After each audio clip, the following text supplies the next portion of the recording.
Actually, yun nga, I'd like everyone to check out yung first episode natin sa Facebook page, tsaka sa YouTube mo, and soon sa Spotify. May konting delays lang sa upload time, kaya nasabi yata natin 10, pero sa Spotify rin, pero hindi pa. So, it will come out this week for sure. At this time, when they're watching the second episode, malamang O labas na malamang, sa Spotify. Ano? labas na yung una. Yun. Anong Tapos, pinagkakaabalahan mo ngayon? wala naman. Been watching the US elections lately. So, medyo hot topic kasi siya di ba? Tapos parang it got me to thinking about paano rin yung elections natin, how it works, di ba? Kasi para rin dun sa mga hindi masyado nakakasunod, parang sa kanila parang percentage ng per state. So parang may states na mas malalaki yung points kaysa sa iba. So sa atin, parang popular vote So every vote counts talaga. So yun lang, parang naisip ko lang na how special it would be yung next coming elections na mas involved sa social media, mas maraming tao. So, yun lang, interesting lang. Ikaw? Ito yata yung pinakamaraming votes. Yun nga in history. Yun nga Feeling ko may kinalaman yung siyempre social media dati hindi naman ganun ka-active. Mas maraming yung generation ng nagsa-social media, sila na yung nag-vote unti-unti. So Pati it's in the hands of the kids, normally yung sinusundan natin na artists, na musicians sa social media, normally hindi nakikialam ng politics Pero this time nag-encourage sila na mag-vote. Actually, yeah. Kahit hindi naman like saying which party mismo, 'di ba? Parang may just vote. Oo nga Parang may pinaka-paborito ko ito, walang sikat. Pero parang a group of drummers gumawa ng parang 2-minute video, tick to 2 bars, same BPM, iba-ibang beats. Saya, sobrang saya. Hindi sikat yung mga drum. I'm sure a lot of musicians probably sikat silang drummers sa drum world, which is very small, 'di ba? Pero parang nag-drum sila 2 bars and then vote. Parang galing, sobrang cool lang 'di ba? Parang half nun, admittedly hindi ko kilala, pero galing. Tsaka parang it's a movement. 'Di ba? Parang people or our forefathers fought for it. So respect na lang natin. Our right to vote. The right to vote. Anyway, so as I magbigay na ako ng konting introduction. Sandali, meron pa akong kwento. Sorry. Oo nga pala. This week, unrelated to the podcast, I just like to thank some folks. Unrelated. These are not sponsorship. These are just kind people na I've met along the way who sent stuff in my house. Eventually, sana sa ating dalawa, kasi magkahiwalay tayo. Ito, una, it's coffee. Tatlo yung nagpadala ng kape. Totally unrelated. This one, dead beans from Bacolod or Iloilo. Negros. Okay. Ito naman, nagbabike kami. Bumili yung kasama ko nagbabike. Tapos binigyan ako. Coffee din. Dito, ito, Marikina. Bean Sobrang importante ng coffee no? Oo nga. Hindi pa naman ako matagal. I mean, I grew up not drinking coffee. Parang recently lang. Yung isa Abrams, kumain kami ng cheeseburger, tapos binigyan kaming kape, kaso naubos ko na kasi isang inuman lang. And then, hindi naman pagkain, si Jericho, our friend Jericho, sent me a couple of gadgets. Check this out. Parang mic? It's a Sennheiser mic, camera mic. Nice. Bibili pa lang dapat ako sa 11-11 ng camera mic, my first camera mic. Para sa mga vlogs. Oo, parang this week kasi may interviewin ako na na mga tao. Sabi ko wala akong camera mic, bibili sana ako ngayong sale. Pero nagpadala si Jericho ng JB, thank you. Hindi ko naman hiningi. Ito talaga yung gusto niyang pasubok sa akin, which is very very weird.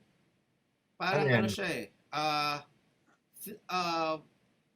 stereo mic, parang pag kinabit mo sa tenga mo, Pero pang cellphone, Ah, iOS, kung ano okay. yung naririnig mo sa tenga mo, yun yung left and right. So, it's some sort of Parang 360. binaural, parang ganun. Parang ganun. Nasubukan ko eh. May mga mic ko yung kapitbahay ko na nagko-construction. Very interesting. Gagamitin ko Okay, this week. cool. Maghahanap ako ng mga random sounds para sa sampler natin, di ba? So Yun. may record function rin siya through the mic. Actually, wala. Yung record mo, yung sa Sa phone. cellphone, walang ibang app. Ah, Kung ano yung recorder mo, pwedeng Instagram, pwedeng yung recorder ng cellphone. Press mo yung record or video ng cellphone, yung video cam. Pero yung maririnig mo, ano yun? yes. Parang binaural. Binaural, oh, parang ganun.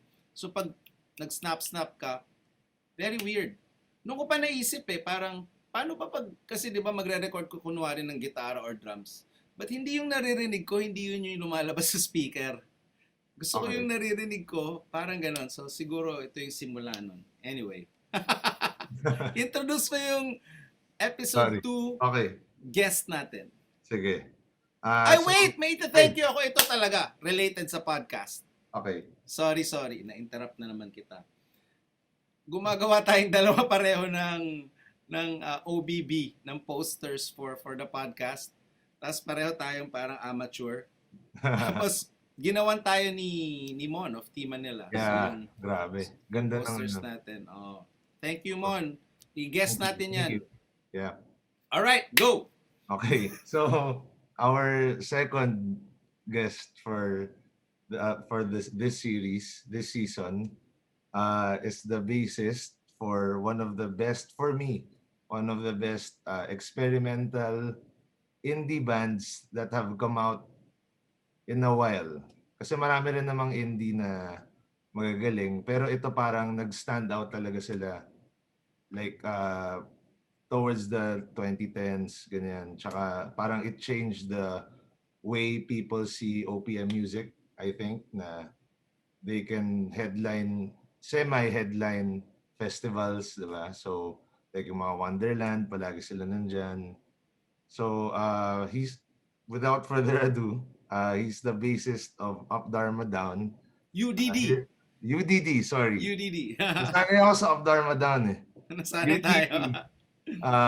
Paul Yap. Yay. Hey, Paul. Walang sound si Paul. Baka hindi pa naka-on yung mic niya. Ay, connecting ko lang yung audio. There you go. Ayun. Hi, Paul. Good. May Kumusta? intro synth ka pa.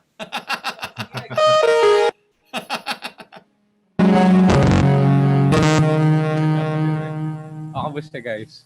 What's up? Thanks for being on the show. Thanks for having me.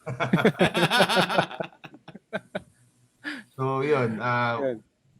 Usually, we start off by asking our guests usual questions na, yun nga, how did you get into the bass? Okay. What inspired you? And what kind of music did you grow up listening to? Okay. Sige. Siguro I think mag-start tayo sa yung interest ko sa music. So nung tatlo kasi kami magkakapatid, so lahat kami pina-piano lesson. So since 5 years old, yun na yung naging sa akin, yung first love ko is sa piano. Problema so from siguro 5 years old to grade 5, pero tuloy-tuloy ako nagka-classical piano. Pero nung grade 5, na-discover ko yung football. So hindi na ako sinigil ko na yung piano ko. Pero nung high school naman, syempre naging teenager ako. So na-discover ko yung rock music. Anong meaning na naging teenager ka? Parang sa girls aspect, ganun? Hindi naman. Siguro, syempre, growing up, medyo emotionally, medyo magulo, diba? Okay. Kasi ang dami yung pinagdadaanan, iniisip, tapos mga troubled, mga let's say, mga pag-i-emo ng bata. let's say, pero yung interest ko sa band music, hindi diretso sa rock music. Kasi kinukuha ko lang yung mga cassette tapes ng sister ko eh. So yung cassette Pang tapes ilan niya, ka sa magkakapatid? bunso ako. Bunso. Gaano Bunso katanda ako. yung Third. mga nauna? Um, ilan taon na ba sila? Hindi, from you. From you. me, Age siguro gap. 5 and 10 years. Ganyan. Okay. Malayo. May ganon. 10 years. Oo O nga. mga ganon. 5 to 10 Parehong years. ate So, or ate and parehong kuya? ate. Parehong Parehong ate. So, yung collection nila, nag-range yan from Jose Marichan, Martin Rivera. Pero yung band music, nag-start ako sa side A. Okay. Sabihin na nating Smoky Mountain as a group. Tapos, basta meron pa ako ng side A nun, kinuha ko yung ano yung Blue Album, yung White Album. So, senti ako growing up. Pero, tapos naging, yung rock music eventually dumating. Kasi nga, I guess, from there, naging interested ako sa Black Sabbath, Megadeth.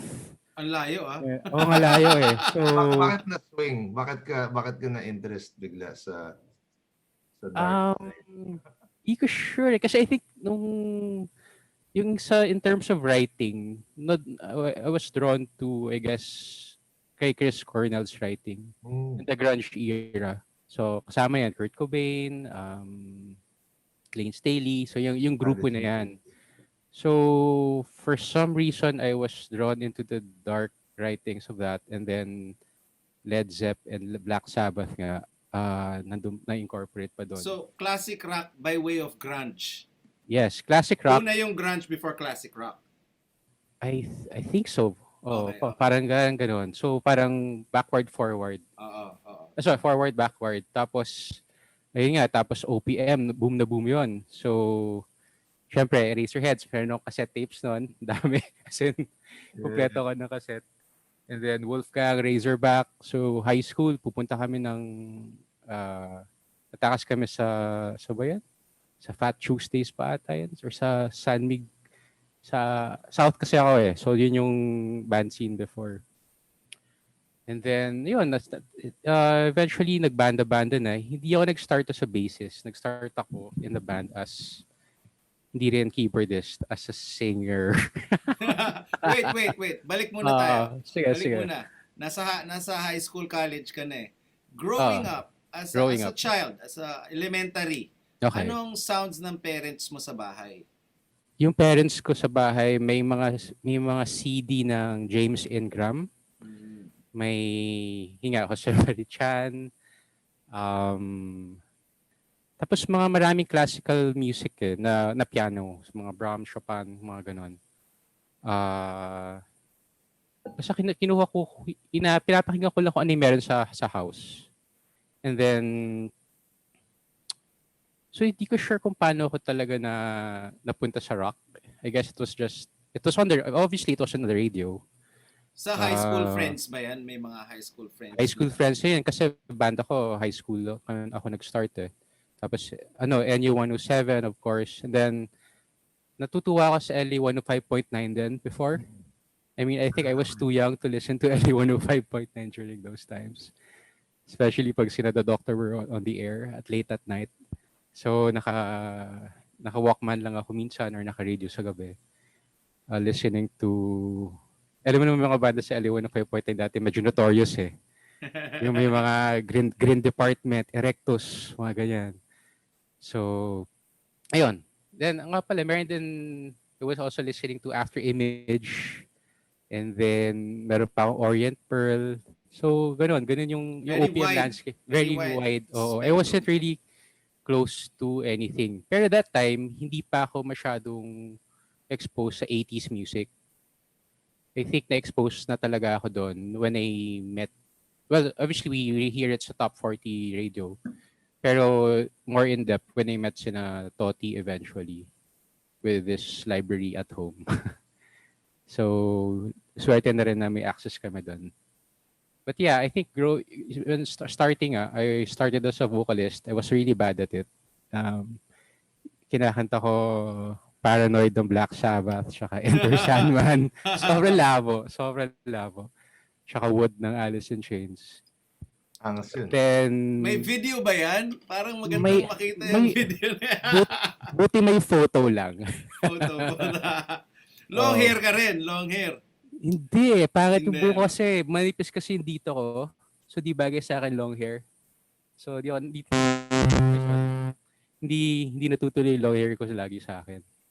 And, ayun,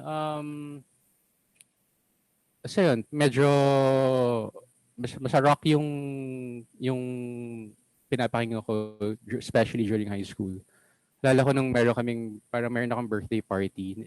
Tinanong ng friends ko, ano yung gusto mong birthday gift nung high school? Kata ko nito. Ano tayo? Punta tayo radio, ano ba yun? Odyssey.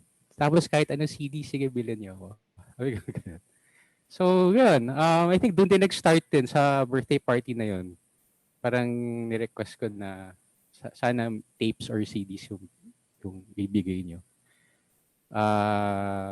Tapos from there, wala pang internet noon, 'di ba? So ano na talaga, purely growing up, radio. Radio talaga yung source eh. Tapos paano ka napunta sa bass? As a bass, so I had a high school band. Nagbe-bass ako. Or... Actually, ng high school band, bandmate ko na si Carlos Tanyada. Anong school? Southridge kami. I've known him since I was in grade 2. So, ever since, kilala ko na yan. Nung high school, nagbanda kami. Tapos nag-away kami. Tapos, nagbati kami nung nag-meet ulit kami sa Dharma. Pero, Sinong ibang band sa Southridge growing up? growing May up, iba I ba? think, nung bata kami, nandun si Tuti Karingal. Ano pa siya Tuloy nun? pala Southridge. Drummer siya ng banda nun eh. Six. Sorry, vocals pa siya doon or drummer. Basta ano siya doon. Sila yung mga parang kuya bands. Sila yung upper level bands namin. Marlon Bengson, sa mga Benson Brothers. Tapos, after that, nung college, napunta ako sa Hellbender. So, Hellbender, Ateneo CSP band siya. I don't remember how I met Al. I'm not sure kung via MRIC ata yun eh. Via chat ata yun eh. So, I think music, nag-usapang music lang. And then, nag-meet up, nag-eyeball. Nax. Anong Eyeball chat? kami. Hindi ko naman, tops ba or something? I don't remember. Kasi yung during that time, kasi taga Las Piñas ako, tapos wala naman akong friends sa North. Hindi ko maisip paano ko na-meet isang guy sa Ateneo eh. So I guess via chat, via RC. So nag-jamming kami, and then Hellbender was also an amp band, Ateneo Musician School band. And then that went through that happened during college. At that time, I think nag-bassist na ako noon eh, kasi hindi naman ako magaling mag-gitara. Kahit strumming, sobra akong olats eh. Like, Wonderwall, hindi ko kaya i-strumming na maayos. So, single notes, yung kaya kong gawin at that time. So, yung Hellbender, it was a metal classic rock band. Heavily influenced siguro by Led Zeppelin and Black Sabbath, and then also yung mga nilook up namin during the time was also Wolfgang and Razorback. Tipong yung vocal, yung banda na parang we would also go watch Razorback gigs that time. And then also yung writing ni Kevin Roy also helped me, I guess, eventually on how I approach on songwriting. And ayun, and then nung college na, so we were gigging. Pero nag-away ulit ko eh. Sinipa ako sa banda. Covers yan. Covers lang. We had an EP, a 6-song EP. Wow. It's on Spotify. In-upload ng vocalist namin si Chris. So, nag-record pa kami sa sa Wombworks na naalala ko eh. Tapos, I remember nung nagbe-bassline ako, syempre kinakabahan ako, si Louie Talan yung nandun. So may isang Saan trying ba hard. yung Boomworks nun? Sa Marikina. Xavierville? Marikina na. Marikina na. Sa tabi Sa ng... tapas ng Love Electronics. Yes, yun. Yung may creek. So yun. So si Aris pa yung ano namin doon, pumipihit minsan. Alala ko nun, may isa kaming song sa Hellbender na sabi ni Al, sige, try mo mag-tapping. Tapping sa bass. Parang, ha? Sige.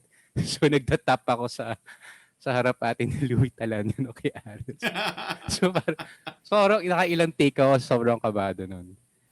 And So, then ikaw like, yung primary, parang songwriter ng Hellbender. hindi, si Aldrich. But I had one song there. Kasi iba rin yung very glam naman yung approach ni Aldrich sa songwriting. Tapos I remember like years after that, nung nasa Dharma na ako, nakita ko ni Louie Talan in some gig. Tapos parang sabi niya, buti ngayon di ka na nagtatapping. So parang, nga.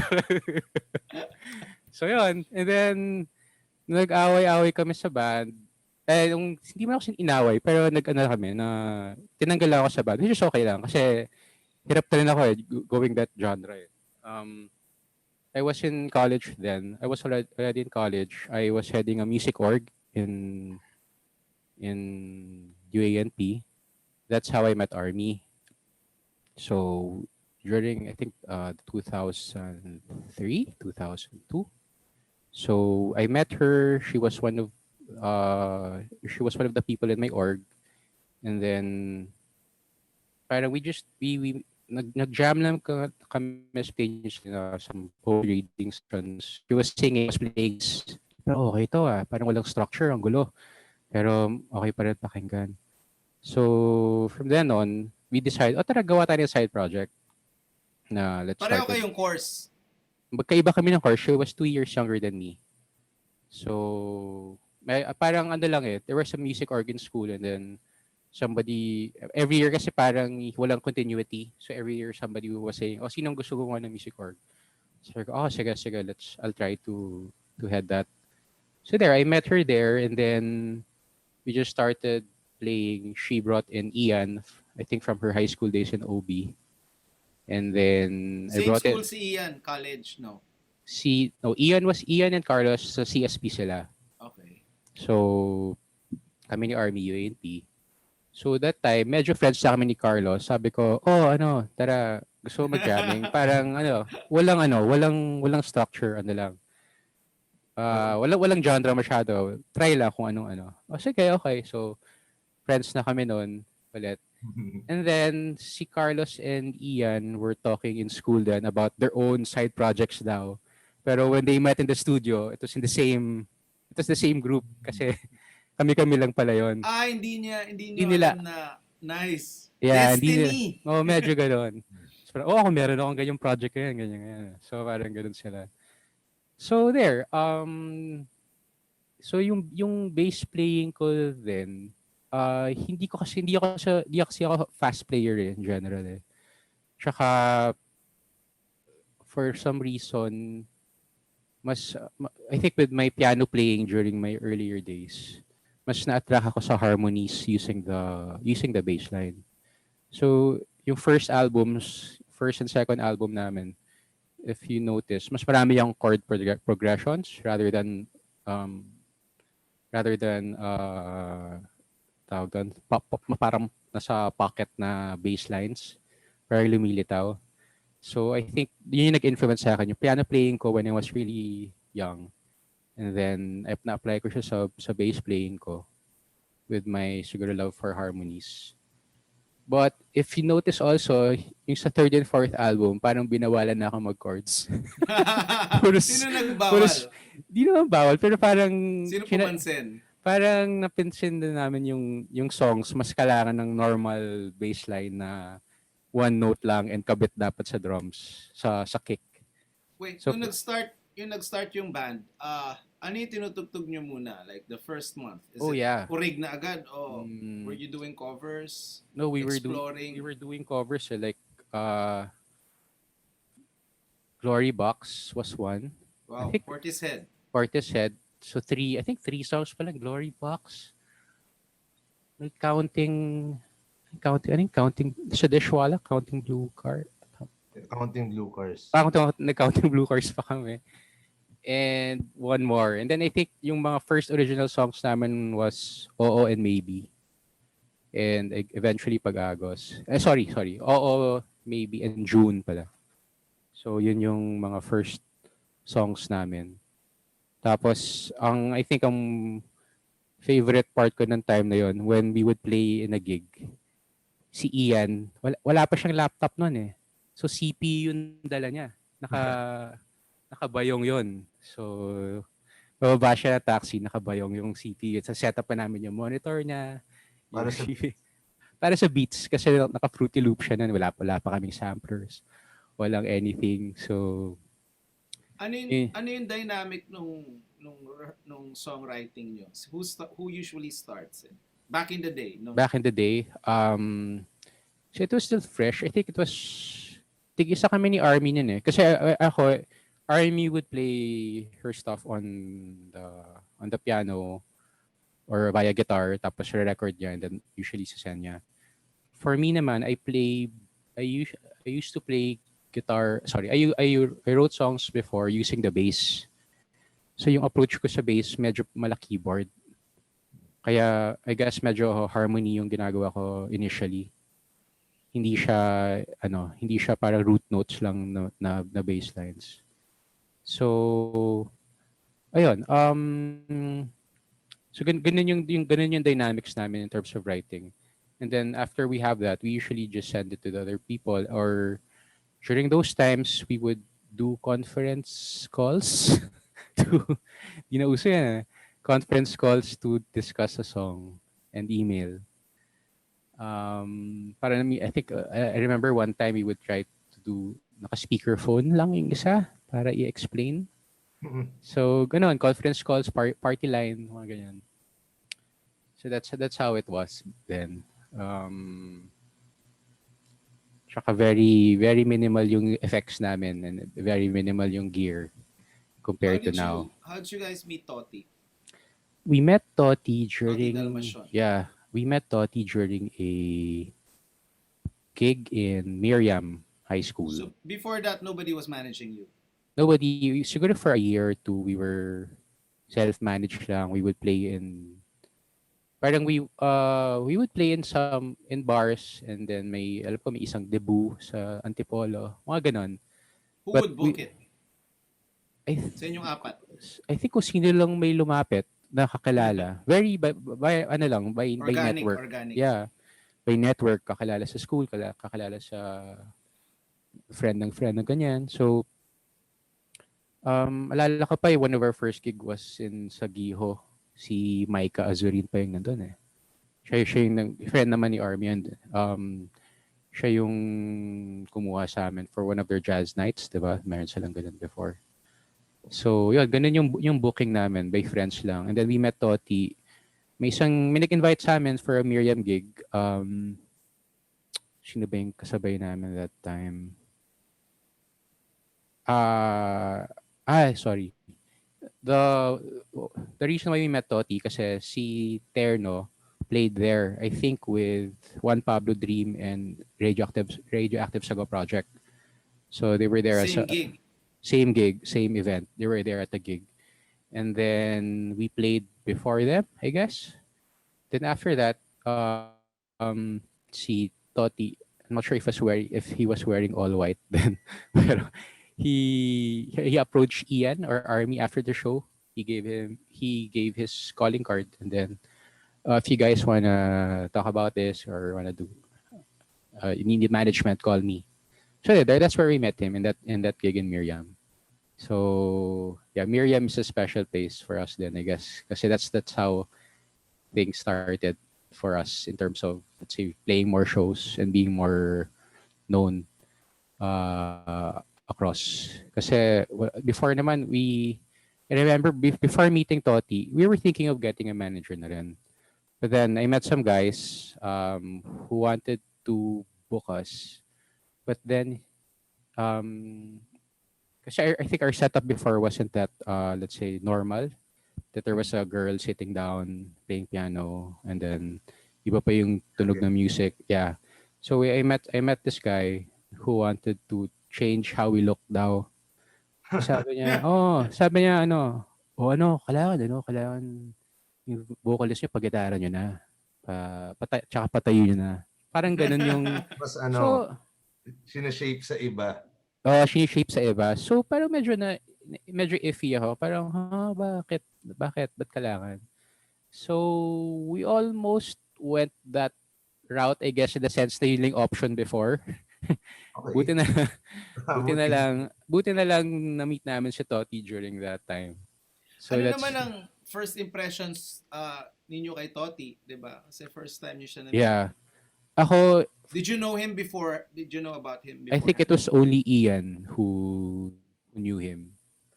Kasi Ian then was into that house na siya, electronica. So alam niya yung scene na yun. Ako wala kasi alam ko eksena yun nga, sa rock side talaga eh. So Ian knew him and then parang si Ian said, si Toti nag-message. Sino si Toti? So in-explain niya ako sino si Toti. So in-explain niya and then parang I found out eventually that some of my friends used to go to his rave parties in Manila. So yun. Na-vouch si Toti via Ian. And from there, so we met the whole group of Terno people. Tapos we had there was a Terno Agogo. So Terno Agogo before was like I think it was a quarterly or parang quarterly siya show or event. Hindi lang siya gig sa bar before. Parang what Toti would do, he would close up parang nagiging street party. Before it was Terno Nights. Before Terno Nights, Before it was Terno Nights, before Terno Terno Nights, it was Terno Agogo. So para siyang malaking piyesta basically. So kinukuha niya yung isang section, parang mini festivals din. Wala pa namang mga festivals before na palang mala Wonder Festival or mga ganung klaseng festivals. So he made his little festivals before. So siguro in that during that time, madami yung pumupunta kasi festival type nga eh. And it was still new then, 'di ba? So I think that also helped us with people knowing us. Tsaka iba-iba din yung tunog ng Terna bands before. And I think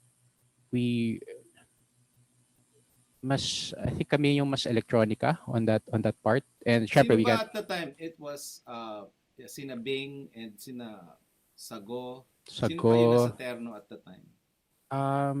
I'm not sure kung sino nauna sa amin, si Daydream ba or kami. Daydream side. But Daydream was there. Sila yung pinaka-electronica. Sobra ko silang miss. Tapos, after that, there was Drip also. I'm not sure kung sino yung sabay-sabay. So Drip nandun na. Sino pa ba? Sina Malek, di ba? Yeah, sina Malek. Sina Malek yun eh. Sina Beng. And si Ian. So yun sila yung group nun before ng Terno sa maalala ko. Yeah, yung Giniling wala pa during that time. Paano yung first album? Who produced the first album? The first 3 albums ba? It was produced by first 3. Yeah, tama, first 3. Produced by self-produced siya. Kami. But it was all recorded in Sweet Spot kay Mark Lakay? Kay Mark Lakay, oo. And then I think eventually yung iba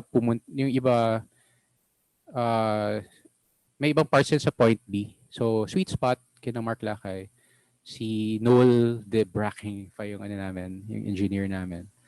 Sobra ako naaliw when I first met Noel kasi Nagtatagalog eh. Pero what? Teka lang Tapos ang lutong pa minsan. Ano ba si Noel? British?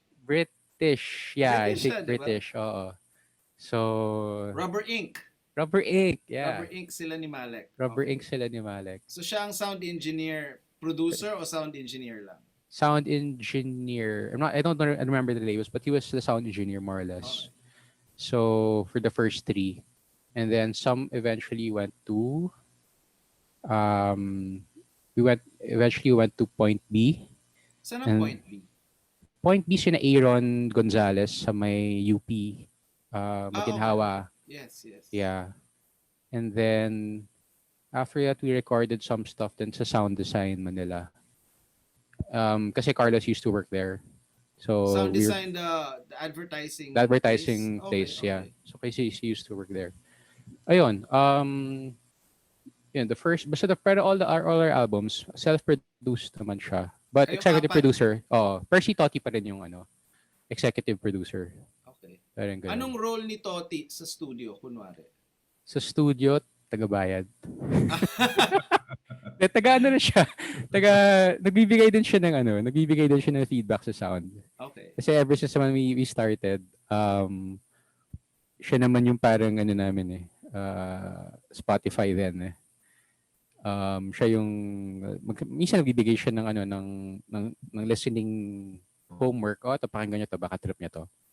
So from there, doon rin namin na discover nga na yung synthesizers, more sampling, more sequencers na for me kasi I didn't realize na yung paling ginagamit dati.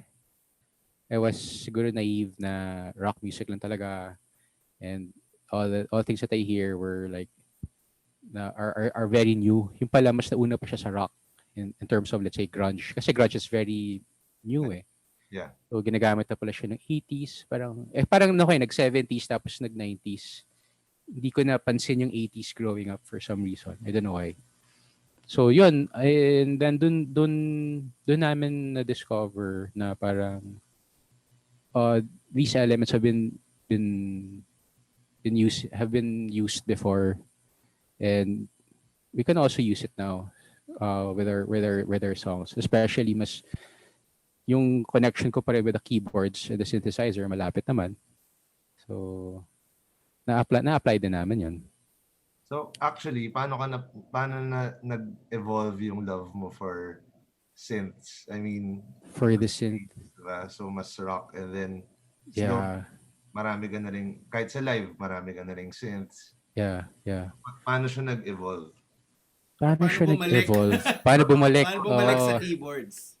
Sa first album, you didn't have a synth on stage, di ba? Parang, yeah, wala. Ano lang ako noon? 2 pedals ata or something. Kailan dumating yung first synth? Yung first synth ko, I think sa second album meron na. But it wasn't that used masyado, I think. Or mas marami akong synthesizer pedals. So I guess dun din nag-start kasi iba rin yung setup pag naka-synthesizer pedals eh. And then sa third, dun na yung mas maraming keyboards on stage for me. Honestly, pinsan pag ang laki ng setup ng keyboard sa stage, pero nagagamit lang yon in a few songs. Hindi siya nasusulit eh.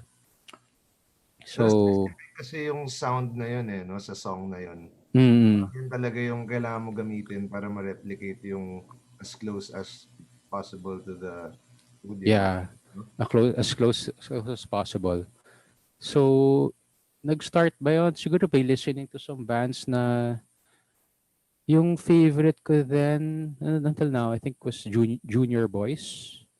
Kasi they're able to mix siguro the use of synthesizers and yung songwriting pa ang ganda ng melodies.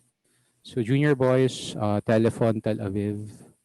And I guess on the side na discover ko rin yung Square Pusher, yung mga ganong mga senyores na electronica acts before. Tapos and then more on the songwriting stuff, we thought he shared with us the Blue Nile, Prefab Sprout. These are bands na 80s bands na medyo weird yung lyrics minsan, pero ano siya, maganda pa rin yung structures and yung progressions niya. So yeah, I think yun yung mga bands before kasi locally Electronico-wise, yun nga, ano lang, konti lang before Drip and Rubber Ink.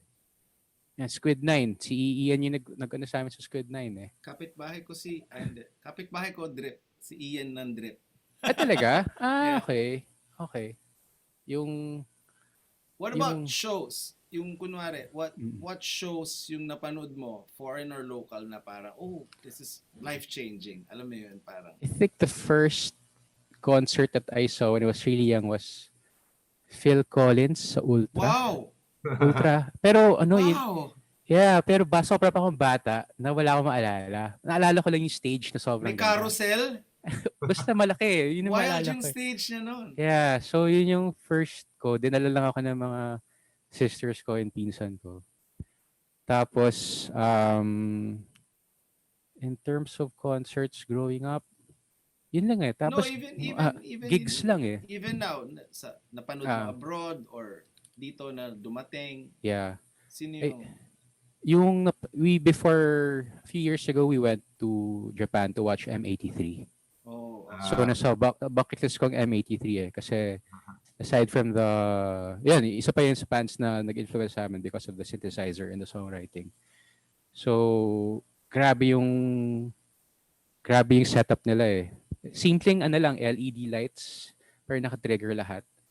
So, we went to Japan. It was with Ian, Carlos, and a few other Terno people. Tapos, yung 9 Inch Nails na pumunta sa Manila. Grabe yun. Dito, grabe din Grabe yun. yung stage performance nun, yung setup. Ng tambourine after, di ba? Nahulugan. Grabe, sobrang, yun yung mga full setup types na full production. Oh, grabe. Yung mga na-enjoy kong panoorin. So, 9 Inch Nails, M83. Tapos yung mga bar shows din dito na mga local na pumupunta, especially yung mga Wonderland acts. Sino napanood mo na naalala mo sa Wonderland na parang wow? Si Honey ba yun? Honey was Honne? Han ba yun? Han.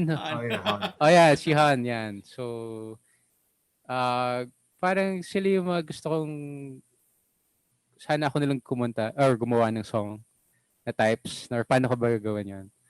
So yun yung mga yun yung mga acts na parang pati ko naisip yun. Ang simple lang pero ang sobrang effective. Sobrang effective or sobrang sarap pakinggan.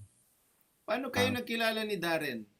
I know si Daren. You're working with D&D even before Sandwich pa eh. So paano kayo nag-meet ni Daren? With Daren, I met Daren through Carlos. And then parang sabi during that time, I think Daren, iba inalak niya si Carlos for a guitar. Yeah. Tapos I think also Louis, right? Louis was supposed to have a bass line. Yeah, at that time. And then nag-back out si Louis. So nag-open yung slot for me. Parang ganun yun eh. Tama ba? Hindi ko sure, pero parang sa amin lang, parang nandyan si Paul, parang let's do it. Okay lang. Parang, I don't recall na ganun. Yeah. So basta, or that's at least what Carlos told me na kasi parang he told me na gagawan siya ng guitar. Parang okay, sige, cool, congrats. And then sinabi niya nga parang si Louis Talan backed out. Parang okay, sige. sige, game. Pwede game ako. So that's how it started. Si Louis pa rin, bumabalik ka Louis pa rin, no? Ang galing, no? Kahit yung first episode, si Louis bumabalik rin eh, actually. Talaga? I more about him. Kaya... Kay Louis din? Okay, may kwento. Grabe, no? Iba yung effect ni Louis. Yun, as a bass player, yun yung mga taong pagpanorin mo, parang ayoko na. Mas lalo ka magdidismaya, mag-bass. Pero ang galing pa na rin. Siguro, going back to the bassist who looked up to before. So, Louis Talan, of course, there was Mali Paraguya. Oh, Mali. Yeah. So, mga POT. Tayo na tikbala lang. Tapos sa POT. Tapos, I think that time din nung Hellbender days, si Nino Avenido yung mga kasabay namin eh. Yeah. Tapos, sobrang astigan kay Nino kasi sabi niyang wild on stage, sabi niyang galing. Pero off stage, uy, pare, kamusta? Pero sobrang soft-spoken, sobrang bait.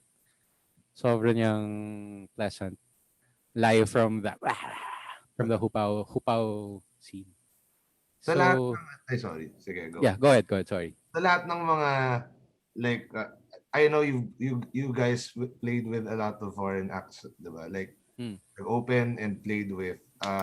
Sino yung parang may peculiar or astig na story ka about like any of the like mga foreign acts na played with? Sino ba? Wait lang. Or weird stories, parang ganun. Weird stories. Nako, wait lang. Isip ako. I think there was one show with Block Party. Yeah. Nakakatawa kasi I think we opened for them. They on stage, diba sobrang niyang angas tumayo tapos kumanta. Pero nung backstage na, when he was going to the van, so patakbo siya sa van. Sobrang niyang flamboyant. So parang, oh, ang cute ah. sobrang different on stage and off stage. And then, sino pa ba? There was one time then I think ng singer ng Neon Trees, nakachika namin. So, sobrang niyang bait eh. I think after our set, we were just exchanging stuff with him. And, parang yung weird, sino ba? Di ba may isang banda dati na dumating na nakalimaw? Di ba maalala kung sino? Di ako sure kung temper trap ba yun or not. So, yun. Baka lang yata i-delete lahat na sinabi ko. Pero okay na. Ayun. Tell us about your signature bass. Meron ka ba dyan? Yes. How did you, I mean, what were your initial thoughts and then how you made the bass? Making the bass. Kunin ko ba? Kunin ko? Yeah, why not? Sige.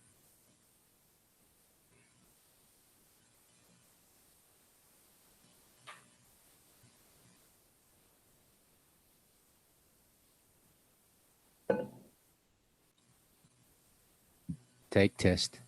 So yung sa bass naman, parang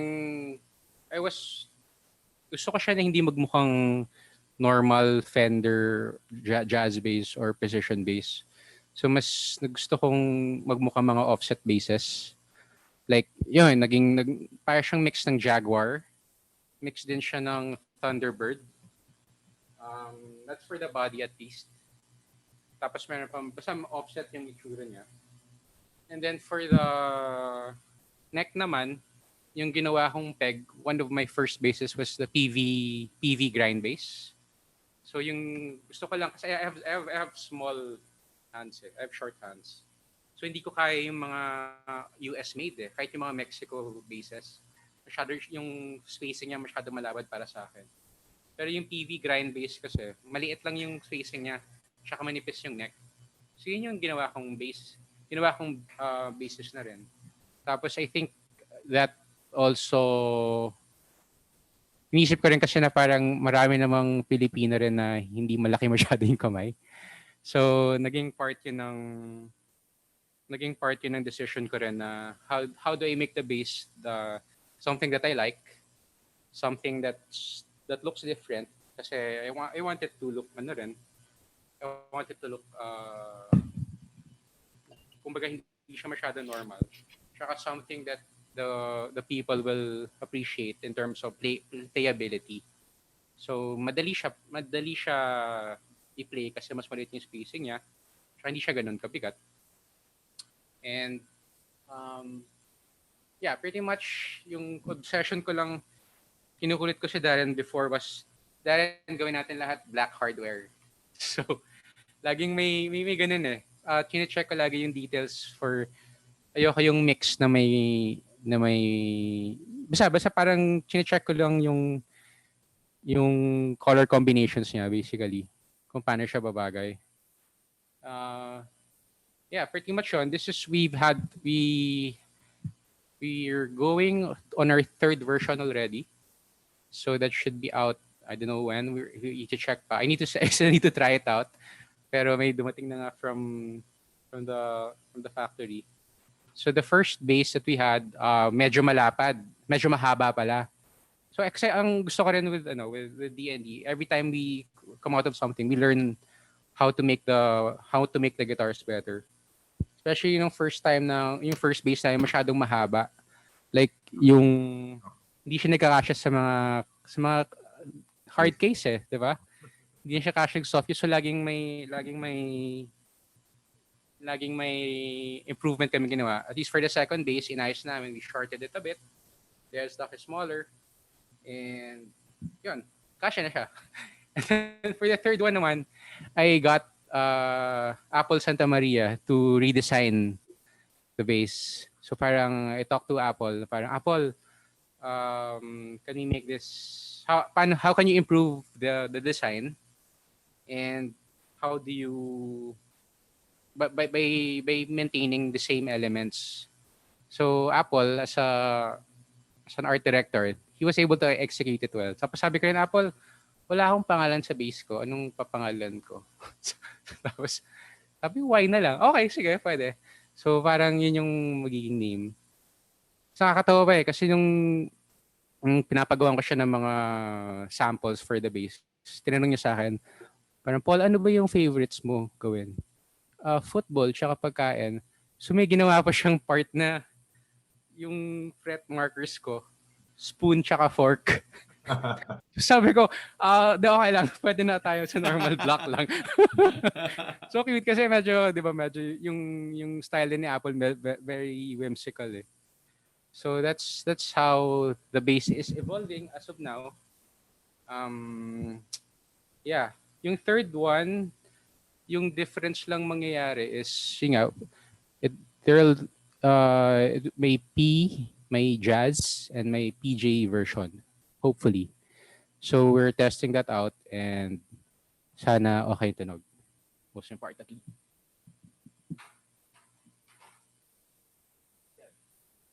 Speaking of soccer pala, I heard parang na shortlist ka sa national team, 'di ba? So as Yeah. ka dapat in a way. Oh, paano ba to?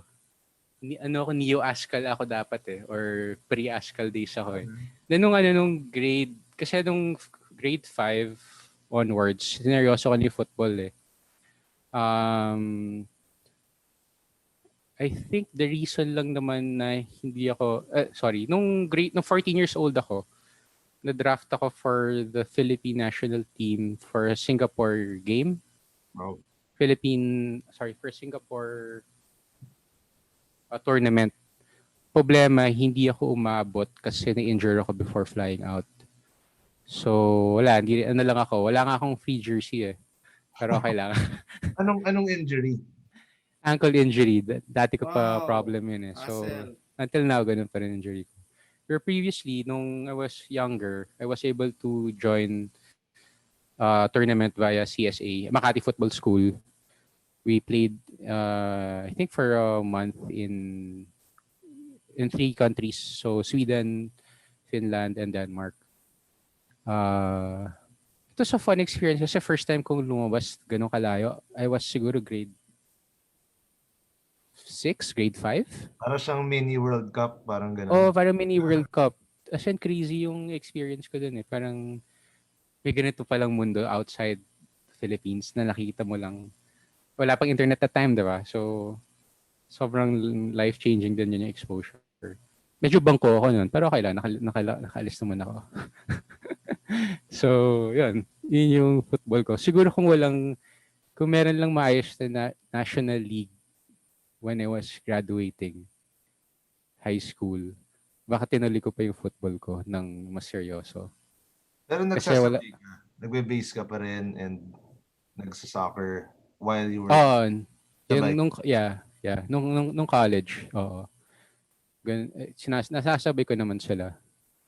I think nag-school din ako nag-varsity din ako ng college, pero hindi naman hindi naman masyadong competitive yung hindi masyadong busy yung teams ng UANP before sa football eh.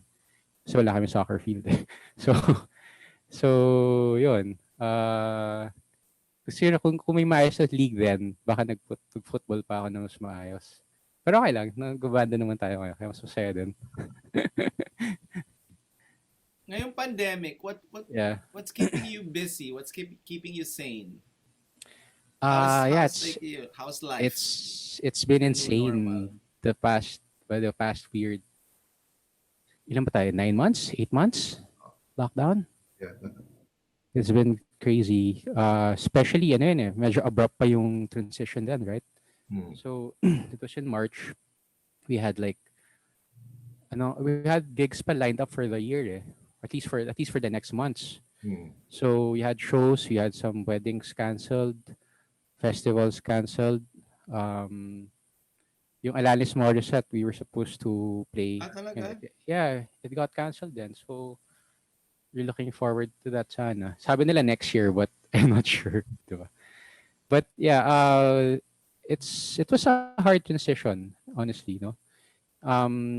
Kasi yung main job nga namin then was really the band life. We would go out, have gigs, and then but during that time naman, I was doing digital production work. I've been doing digital production work. What does that mean? Anong I make websites, web development. I do web development for clients. Kasi naman until now. So work until from now, home ka ngayon. yeah, work from home. So I started actually while the band thing was happening throughout the years. I was employed for some time as I was part of New Works. New Works is a advertising agency. I was like one of the first employees, the first 5 employees, part of that.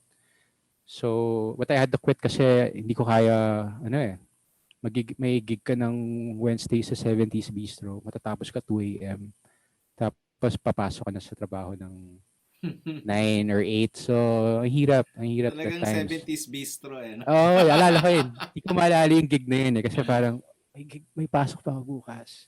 Tapos last band ka eh, no? Yeah, exactly. So I told them baka I was there for a year. I told them baka I can't do this full time. So muna ako. I had to resign. And then after that, but I still did a lot of digital production work. Basta sang-ayon sa schedule ko with the music. So I used to juggle the schedule of my music and my web development work. And then so that's been happening for some time. And then during the lockdown, mas nag-focus na ako sa web production work. Meron pa rin online gigs coming. So that's okay. That's good. And then but I'm focusing more on web design work, web development and design. So right now I also did the D&D website. It's one of my babies, yeah. So, yung D&D website, po-plug na rin natin, no? Sige. So, yung D&D website, so it's been parang dati pa namin plano ni Darren to do an e-commerce website. So, we launched it last October, sabay ng Kamikaze Guitars. Yung gusto ko lang sa D&D project kasi parang baby project ko rin yun eh. So it's me and I have a developer. Pero lahat ng elements or lahat ng direction parang inaaral namin kung paano gawin. Tsaka very tailor fit. I dream ko yan before kasi avid shopper ako ng musician's friend and Amazon and mga ganun, di ba? So parang and guitar center. So parang dream ko rin na gumawa ng website na music related. So before I had clients na hospital or corporate portfolio. Masaya naman, pero iba yung musikero ka tapos meron ka rin ginagawang music website eh. So it's been pretty fulfilling for me then. And yeah, so yun yung ginagawa ko. Aside from that, I've been busy in the kitchen. I've been busy in the kitchen, just cooking. So it's cooking, it's working, and pretty much, ayun, I mean, di rin ako nakakalabas masyado unless kailangan talaga. I usually go out for groceries. Are you guys recording anything? For, UDD? we have some projects now that we're recording. It's not an album. Paano yun? Batuhan lang o...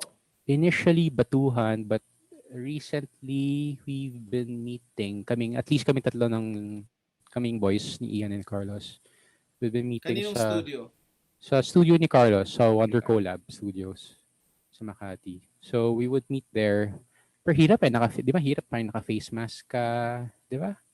May Face praning rin konti. Naka-praning o praning kayo. Tapos every time I go to a studio or to an environment na closed, Super.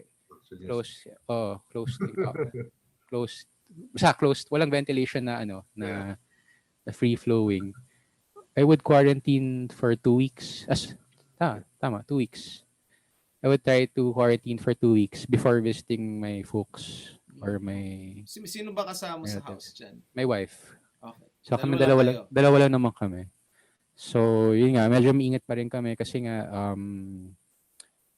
I've had friends who's still been getting the virus till now.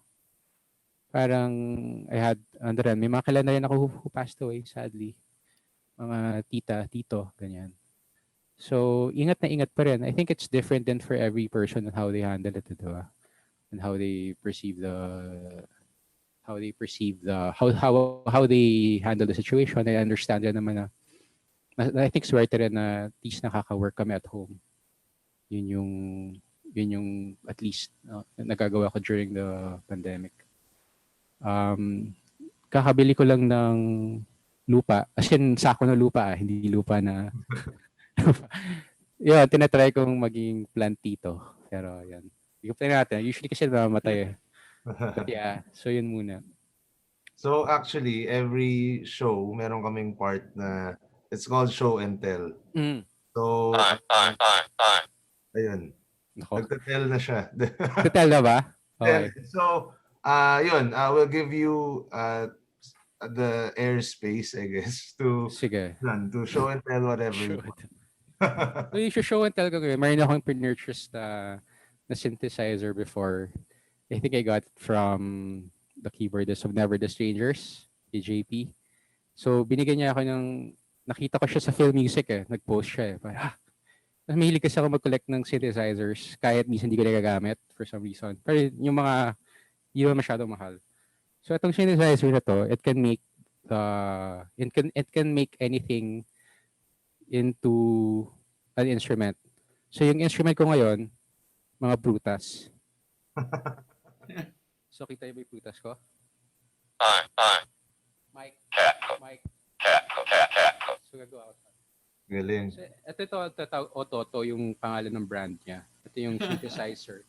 So it was a Kickstarter project and then I think he was able to order it pa from abroad. And then hindi siya masyadong useful in terms of performance as you can see. Pero marami siyang sound Pwede ba siya mag-bass, di ba? Parang 808. Narinig niyo ba? Malakas ba? Oo. Nagka-cut out lang yung bass konti. Ay. Sige, doon tayo mataas. Ito na lang. So ngayon, piplay ko siya ngayon with my Novation circuit.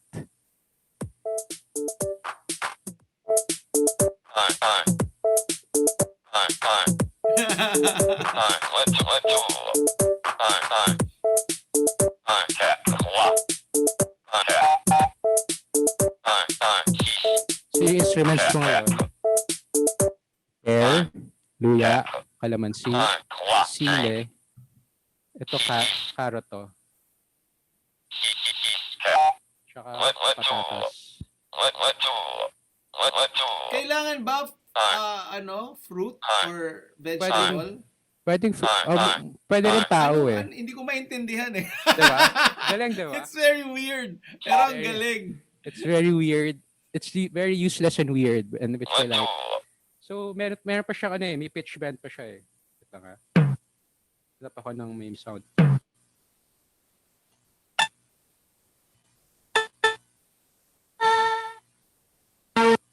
Yun. O may synthesizers pa, di ba?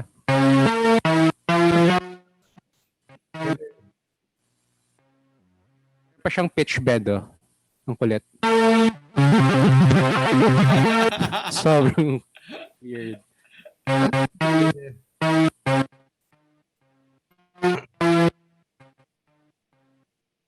Okay. Ayan, nawala na akong nota. So, yun. Yung ginagawa niya, basically, is meron kang so, ito yung luya mo, di ba? Oh. Ito yung nag-merge yung food, food and synthesizer ko eh. Food, love for synthesizer. Sorry, ingay. Meron kang connector. Yung para nakikita mo sa mga electronics. Tapos, ingay. Tapos papasok mo lang siya basically sa prutas. Or ikakabit.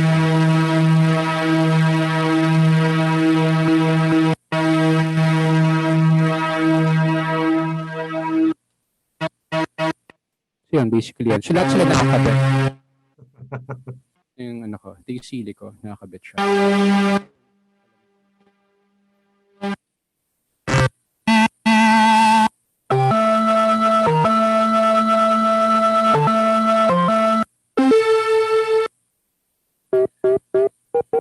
Yun lang, yun yung show and tell ko. Panalo to, Daren. This is so unexpected. I love it. Show and tell.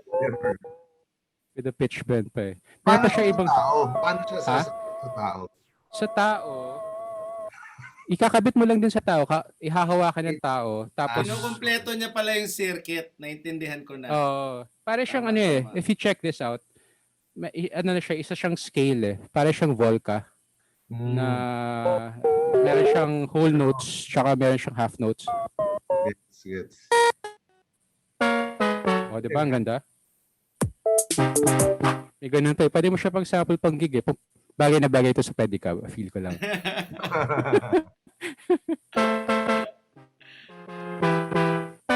So, kinokonect mo siya. Pwede siya sa tao. Pwede siya. Pag tao, I think hahawakan ng tao. Tapos hahawakan ng isang tao ka. Parang ganun eh.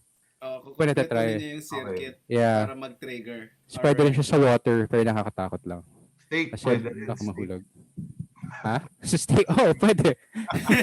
Pwede siya sa steak eh. So, after ito, pwede ko siya magluluto.